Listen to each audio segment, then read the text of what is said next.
সৈয়দ খালেদ আহমেদকে মানুষ অনেক আগে থেকেই চেনে, কিন্তু এই যে বিপিএল থেকে একটা অনেক বড় চেঞ্জেস সাদা বলের মানে ক্রিকেটে, এখন খালেদ বোলিং করলে মনে হয় উইকেট পাবে, এই পরিবর্তনটা আসলে কেমন আসে?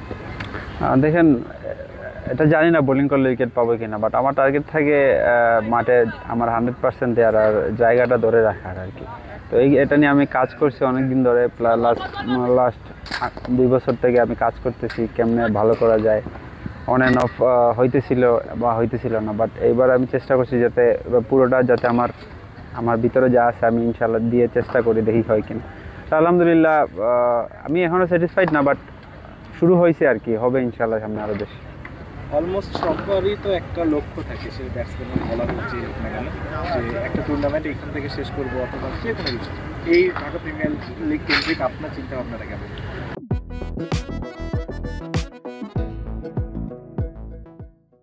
দেখেন, আমি ওই চিন্তা করি না ওরকম, আমি ম্যাচ বাই ম্যাচ চিন্তা করি। দিন শেষে তো সবাই চায় যে নাম্বার 1-এ থাকতে, কিভাবে থাকা যায় এর চেষ্টা করতে। আমার চিন্তা থাকে ম্যাচ বাই ম্যাচ ভালো করে যাতে টিমকে একটা টপে নিয়ে যেতে পারে, সাথে আমার পারফরমেন্সটাও যাতে টপে থাকে।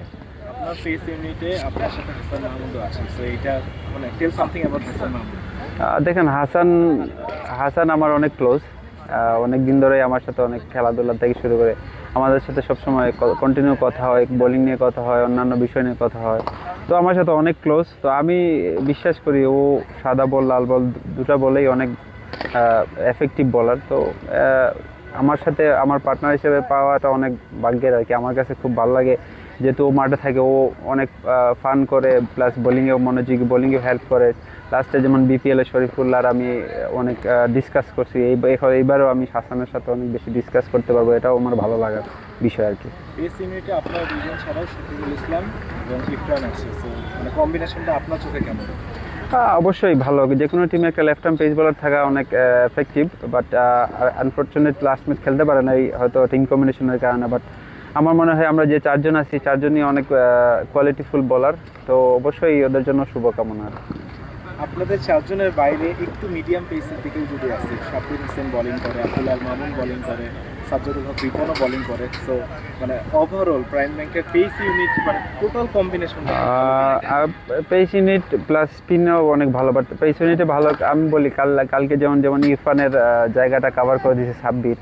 দেখেন, এরকম একটা অলরাউন্ডার বা এরকম যদি মোটামুটি বোলিং করতে পারে, মোটামুটি না তো বলবো ভালোই বোলিং করতে পারে, যদি টিমে থাকে আপনার এক্সট্রা বেনিফিট আর কি। ধরেন আমাদের একটা বোলার শট ছিল কালকে, আমরা মনেই হয় না যে বোলার শট, এখানে সাব্বির ভালো বল করে দিয়ে গেছে। তো এরকম টিমে থাকা অনেক আমাদের জন্য বেনিফিট আর কি, যে আমরা ভবিষ্যতে যদি আমাদের কোনো এরকম সিচুয়েশন হয়, বোলিং খারাপ হইতেই পারে, তখন ওরা কভার করতে পারে আর কি।